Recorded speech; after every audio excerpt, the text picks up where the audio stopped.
It's time now for Countywide, a special presentation of Yavapai Broadcasting News. Join News Director Paul David and News Editor Philip Catafamo as they talk with our community's leaders, newsmakers, and people in the know. You'll hear about the hot topics in Yavapai County that affect all our lives. And now here's today's Countywide. Welcome to Countywide. I'm Paul David. As always, it is great to have you in studio with us today. We're sitting now with the Yavapai County Recorder, Leslie Hoffman, again. Welcome back. Good morning. Thank you. Your 2019 has come to a close. Yes, it has. Mm-hmm. You said Lynn's working on canvas, though, right? Or she did work on the canvas. This afternoon is the canvas for the November election. Okay. Yes. All right. And then that's it. We're done with 2019 for this year. Yes. Anything big happened this year that you could think of that shaped our it was pretty state? quiet. Yeah. Pretty quiet. We had smaller elections, not a whole lot. Our biggest project for the year has been our new statewide voter registration database. We've been doing a lot of testing and working on that. So it was good that it was this year. Even though we had elections, we had a little extra time to work on that. Do a lot of the testing with Secretary of State and the other counties. Nice. So that was probably our biggest project, and that included not just the voter registration side, but the election side of the office as well. Yeah, we should probably make that clear that you guys just don't sit there and twiddle your thumbs on these off years, because next year's a big year, but this year, yeah, it was a quiet year. This November election, we had a little recall, and we had the Dewey Humboldt was the franchise question with APS, and then Prescott was doing the runoff election for the council seat. So that was it. Pretty quiet. Yeah, it was pretty quiet. Smaller election. We only sent out around 40,000 ballots. But yeah, we're still always working about a year ahead on elections. And our biggest question is, what do you do when there's not an election? And our answer back is, when isn't there an election? Right. Because we're always working on the next one. And if it's not on that exact election, we're working on refining procedures, looking at new things that we can do to just improve our system, efficiency. Gotcha. Now, you came in with a couple of things you definitely want to talk about today, so I want to hit those things first. I'm going to change my mind from when we were talking earlier. Let's hit those things first, and then we'll go into the stuff that I brought up, okay? The PPE presidential preference election. Let's start there. What's this all about? Presidential preference election is March 17th. This year, the only party that's participating are the Democrats. So if you are not a registered Democrat, you cannot vote unless you come in and vote a provisional, and then it wouldn't count. What you can do, though, if you want to vote in that, is change your voter registration, and it has to be done by, I wrote that down, by February 18th. And then you can always change back. But the Republicans are not participating, and this is just the election where Arizona decides which one of the Democrats they want to go to the national convention. So it's not a win. It's just a preference election. And this is the one closed primary. A lot of people call this the presidential primary, but not to be confused with the August primary, where everybody can vote. Okay. All right. Presidential preference, that's where we take all the Democratic candidates and figure out which one we want to move forward. Correct. Okay. We did this 4 years ago, only it was with the Republicans, and they were the only ones who participated 4 years ago. Okay. Okay. That's pretty typical, right? There's a Republican in the White House right now, so. Right. And since he's rerunning, it will be just the Democrats. Now, just the Democrats. Yeah, the next election it will be open, so both parties will participate. And Libertarians can participate, Greens can participate if they keep their numbers up. But right now, all we have are the Democrats for the March 17th election. And the key there, again, to reiterate that, is that if I want to participate in that, I am going to have to be a registered Democrat in order to request a ballot or to Is it going to be a ballot that would be mailed to my house? If you're on the permanent early voter list, it will be mailed. Okay. Otherwise, then it will also be we call on the ground, so there will be vote centers open. And if you are on the permanent early voter list, you will get that by mail. Okay, all right. Which I think you mentioned just before the show that Yavapai County, again, is doing phenomenal with that. So do you want to hit that right now, too? Sure. It's amazing. It really is. Yeah, our permanent early voter list, of our 140,000 registered voters, 77.1% are on the permanent early voter list. It's just and statewide, it's growing. Nationwide, it's growing tremendously. The West Coast states, it's a little more popular in. The East Coast is starting to just more and more and more. I just got a notice that Pennsylvania took away their excuse absentee voting. Some of your states back east still have that, but Arizona and anything on the west side, western United States, really likes the vote by mail, and Yavapai County has the highest percentage in the state. I think we've talked about over the years. It's nice to be able to get that ballot in the mail. Yes. And at your leisure, look it over. As long as you get it back on time. Right. That's the idea, right? Absolutely. Just get it back to us by 7 p.m., but we mail them out 27 days ahead of the election. So you have time to look at the candidates, study their websites, study some of the initiatives, propositions, things that are on that ballot. And I think that's what our community likes to do. They want to be educated. Be informed. Be informed. Yeah. So important. Now, when these ballots go out, you usually have a pamphlet that goes out with them, or a booklet that talks about all these different propositions. Got the pros and the cons, right, from people who submit in time. We don't send it out. Clean Elections. Citizens Clean Elections sends that out. Okay. Yes. All right. They'll send out information on your initiatives, referendums, and then the statewide candidates. But also the Secretary of State's office goes from county to county, and they do little forums just explaining. They'll bring people in that are pro and con on different initiatives and referendums, and then anybody from the public can come ask questions. And it's not an opinion-based forum. It's just pros and cons so people can just ask questions, because honestly, they're hard to understand, hard to read, a lot of them. Mm-hmm. Yeah, sometimes, right? Yes. Yeah. Yes. Exactly. What does that mean is going to happen? Which brings me to my next thing is, it was a couple weeks ago, an advocacy group, I'm reading from what I saw, it was in the story, it was in our news a couple weeks ago, advocacy group for clean elections is calling for election reforms next year. Petitions are currently being circulated, and they're due by, I think, by July 2nd of next year. And then if they get the 238,000 signatures, I think it goes to a vote of the public then next year.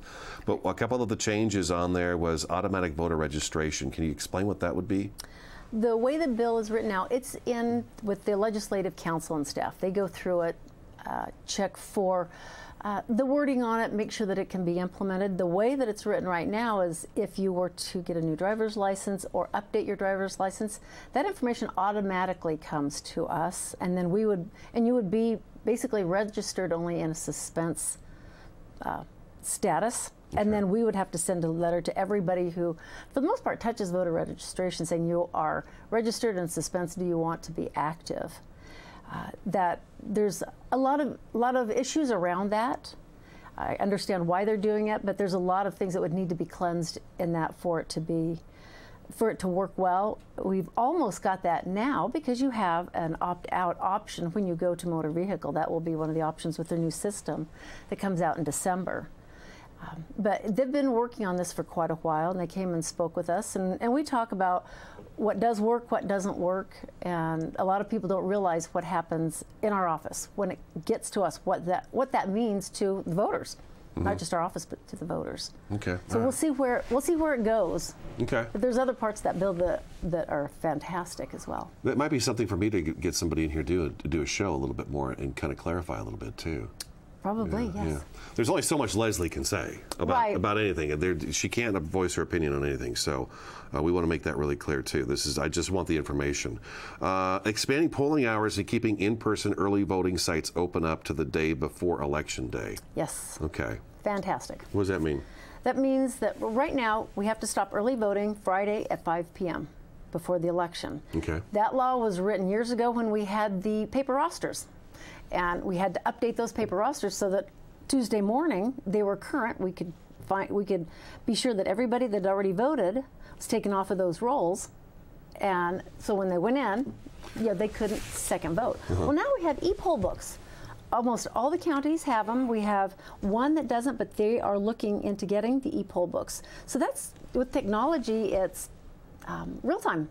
So we can update those poll books the night before the election, and that allows people to come in. We don't have to worry about the emergency voting, signing any kind of affidavits like they passed legislation last year. Makes it just a lot easier for our public, because we're busy. Sometimes we just miss getting in, and a lot of people like to early vote. They don't like the lines. They want to come in and do it at their leisure, and that would just allow you to do that. It's a great law we've been working on. A lot of legislators have been working on it, and we'll see if it gets through this year. Okay, all right. And it may or may not be decided by voters this next fall, a year from now. Right, because there's separate legislation I understand that some of our legislators are putting through, so it could just be that, not so much on this initiative, but in this initiative you just mentioned, that's a part of it. Okay. But that would just be a great feature, mainly for our voters. Yeah, okay. All right, let's take our first break. Website, yavapai.us. Simple as that, yavapai.us. You can find elections right there. Yavapai County Recorder Leslie Hoffman in studio. Countywide back in just a couple minutes.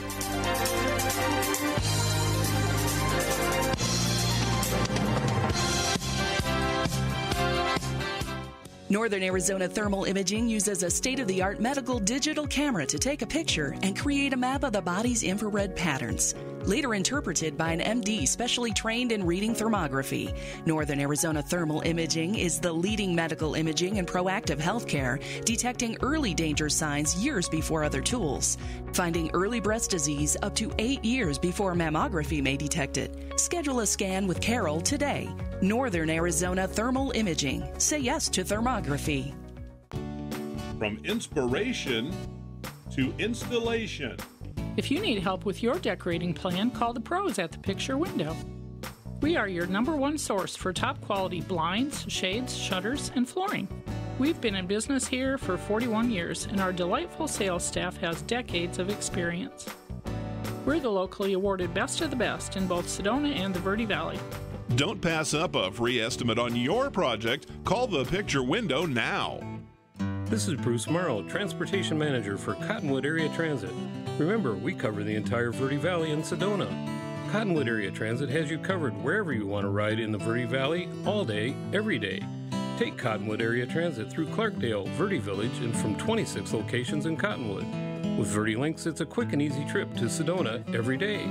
Don't forget our connectors to Camp Verde. Visit cottonwoodaz.gov for Cottonwood Area Transit and take a seat. Let's go ride. Julie was always a voracious reader.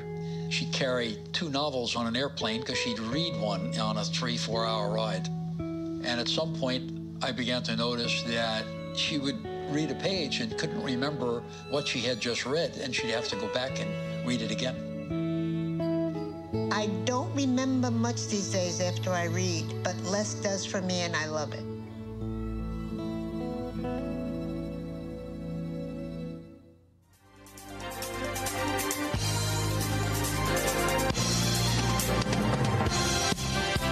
Welcome back to Countywide. Leslie Hoffman, Yavapai County Recorder, in studio with us today. What are we going to hit up next? You had FYBT. What is FYBT you wanted to talk about? It's Follow Your Ballot Tour. Follow Your Ballot Tour, Yeah. okay. Leslie and I were talking about this before the show, and Schoolhouse Rock. Yes. The bill. Yes, I'm only a bill, and I'm sitting here on Capitol Hill. Those of us who remember the cartoons from back then, that was always something that came in between the breaks. But it was an educational thing. Conjunction, junction. What's your function? So those things would come in, and you would see how, in an animated form, how a bill would move through its proper channels. Correct. So that's what FYBT is, right? It is. Yeah. It is. And we're pretty animated. Oh, yeah, you are. Yes, you are. Yes, you'll go to locations, our warehouse, where we have our big Pitney Bowes inserter, because we don't outsource those ballot packages everybody gets in the mail. We actually do those in-house. We have a large mail machine. It just kind of helps us keep control. That way we know when they're going out. We even put them on the truck. But the people that come for the tour go there. You see the machine put the ballot packages together. We go through a little quiz. You get a tour. You get to see all the equipment that it takes to do vote centers and the vote by mail. And you get a ballot, and you vote the ballot. We have voting booths there, so you get to vote your ballot. Then everybody jumps in their cars and they go to our main office. Get to see how our ballot boxes work. We show you how the chain of custody works, how our locking system works, how that ballot, so you actually follow your ballot. You go into our processing room where the carrier envelope is separated from the affidavit envelope. And so we show all the audits all the way through, and then it ends up with the elections department and how their early board then separates the ballot from the affidavit. We take you in before that individually, so it's private, and show how we verify your signature. Show that process, and right up to tabulation. At fun, it takes about 2 hours, and then whatever cookie wins, everybody gets cookies. Oh, I see. Yeah, okay. it's really so you vote for fun. cookies? Yes. Oh, I see. Yes. Now, who's participating? We have had the public, both parties have come in, different organizations have come in, Citizens Clean Elections have come up. 2 of our representatives from the Attorney General's office is going to come next month. We've had legislators there. We've had employees. They see groups come through. We try to do not more than 12. That way it's a little more intimate and we can ask questions. Everybody gets their questions answered and they can participate. Mm-hmm. And we've had a lot of employees go, "What are you doing? You look like you guys are having fun." And they'll jump in. We want to do the next one. Because even though they're employees of the county doesn't mean they know everything about elections. Sure. So it's really interesting for them. And it's just growing. Other counties have called and sent their staff. We just had Mojave's election staff come and do a tour with us. You know, every time you're here, or Lynn's here with you, or just Lynn's here, I learn something new about elections. I think I've got a pretty good handle on it, and then you guys come in and just, it's like, okay, that changed. Right. Things change with elections on a regular basis, don't they? Yeah. Oh, absolutely. Whether we're improving a process or the legislature passes a bill that changes things. Just one or two words in a bill can change all of our literature. You know, and we have to redesign all of that, or it changes a process. So it's an ever-changing, we call it the underbelly. You never know what's going on until you're really on the inside. And that's what the Follow Your Ballot Tour is good for.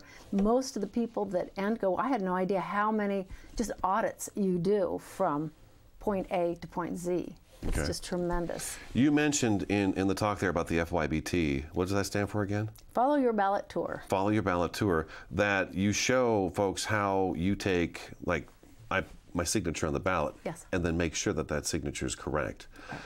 Let me ask you this, because a couple of years ago we did several stories with you, and even a show, I think we talked about it. How is it going with the folks remembering to sign their affidavit envelope in their own handwriting?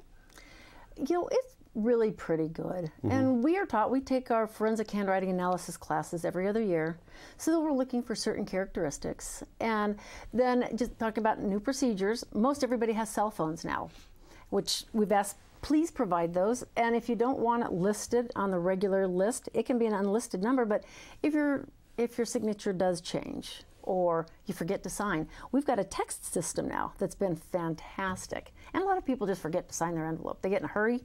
Oh gosh, the mailman's coming, throw the ballot in their affidavit envelope, throw it in the mail and forget to sign the front. So we can call or text, and that's been really, really good. So it gives people a chance to fix them, but we don't have a whole lot of problems. That means I have to come down, physically, correct? Well, if we have time, we'll send you an envelope. We won't send that live ballot back in the mail. Oh, okay. But we'll send you a new affidavit envelope, and then we keep them. Lauren, my registrar of voters, has a system in her office. She'll keep your affidavit envelope so that she can match it up when your new envelope comes back, or you can drop it off. Most people just say, I'll come by.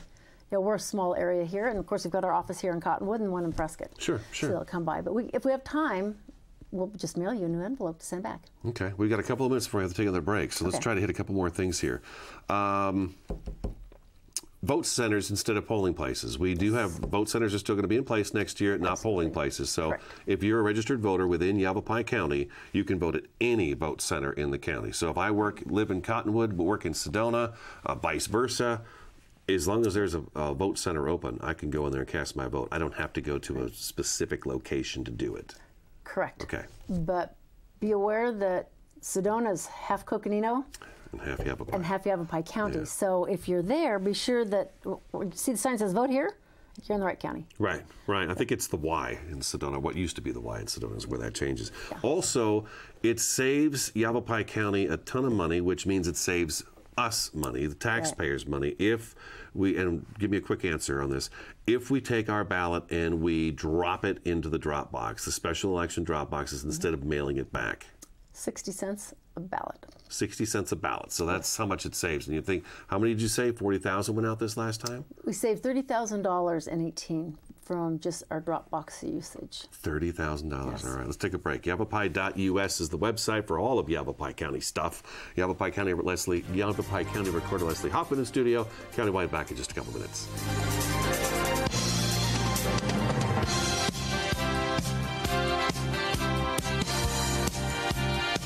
Regrow, repair, replace. Regenerative medicine is the process of creating living, functional tissues to repair or replace tissue or organ function lost due to age, disease, damage, or congenital defects. Dr. Forrest Lanchbury and the team at Sedona Regenerative Medicine specialize in finding relief for patients suffering from chronic pain. Contact Sedona Regenerative Medicine to learn about anti-aging medicines that will help your body heal itself. 928-282-2520 or SedonaRegen.com. Starting in the late 1920s, Grandpa Gettle and his brothers laid the groundwork for what would become a family legacy. Almost 100 years and 100 patents later, Gettle's High Desert Mechanical continues to raise the bar of quality heating, cooling, and plumbing products and services in the Verde Valley. Call Gettle's High Desert Mechanical Heating, Air Conditioning, and Plumbing at 567-2200 or online at GettlesHDM.com, providing solutions for your comfort. Don't settle, get Gettles. Listen to me. I am captain of the track team. And if I'm late, She doesn't really think she's going to get out of here, does she? Be nice. She's new. Hello, is anyone there? Ugh! Wow. Even from our standards, you look awful. Oh, sweetie, what happened? Me? My friend Becky got to talk to this super cute boy, and I tried to act like I wasn't jealous, but I so totally was. And then out of nowhere, this concrete barrier just popped up. Maybe it was a semi. You mean you were driving? Yeah. I mean, I know the whole eyes on the road thing, but this was a super important text. Maybe you have to know, Becky. Texting? Great. But it was only like 5 seconds, and I'm a really, really fast texter, so it wasn't even a big deal. Actually, has she texted me back yet? Wow, I get like no bars in this place. I wonder if they have Wi-Fi here.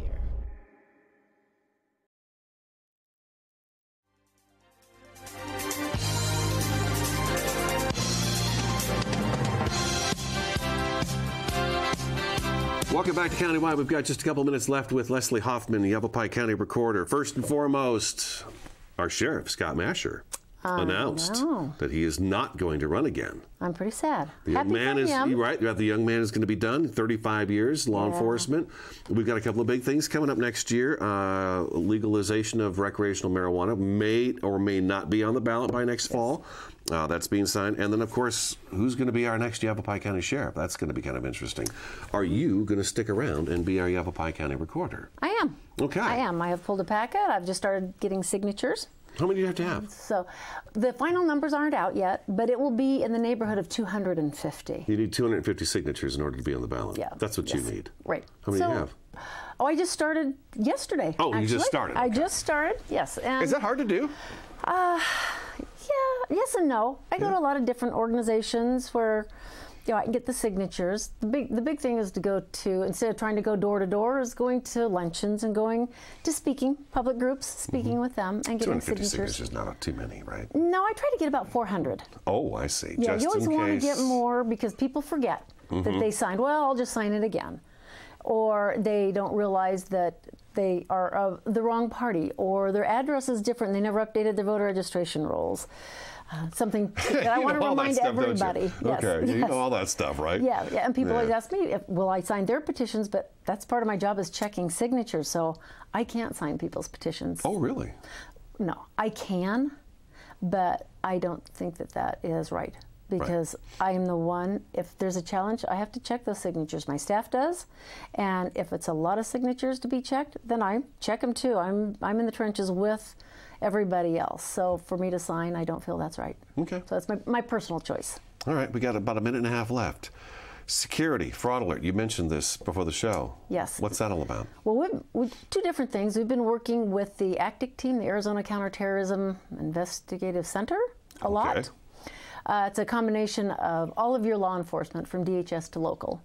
Because, of course, everything you're hearing right now is about security and elections and cyber. So we've been super active all year with them. We get alerts from them, working on best practices statewide. We have a tabletop coming in a couple of weeks down in Phoenix that will be nationwide. People will be Skyping into it, just talking about different best practices. And then we're also working on a program everybody will hear about the first of the year on the recording of documents and notifying people when documents are recorded with their names. So we're trying to do both sides of the security, on both sides of the house, on the elections voter registration side and on the recording side, because we want to be as safe as we can, and vulnerable is not good. We have to be aware. No matter how big we are. People say, well, you're just a little county. Doesn't matter. Doesn't matter. I don't think it's a little county at all. Security is just so important for all of us. I got to say, it's probably number one across the board right now with identity theft and everything going on. It's pretty huge. Yes. Yeah. And we work. I see we're probably on a call, average of 2 times a week with different organizations and different best practices, and we get notices sometimes 2 or 3 a day on different IP addresses that they've found to be bad addresses, bad actors in the game, and we send those to our IT department, and they vet them for us. And we're doing it constantly. Do you have an open door policy? 20 seconds. Absolutely. Anybody wants to come in, that's part of the Follow Your Ballot Tour. Have any questions, give us a call. 928-771-3244 is my number. Call anytime. We'd be happy to talk to you or come in. go through one of our tours or just stop by. We'll show you anything you like except for the live ballots. You can't touch those. Leslie, out of time. Thank you so much for coming in today. I appreciate it very much. The website again is yavapai.us. As always, we thank you for watching and listening, and we'll talk to you again next time.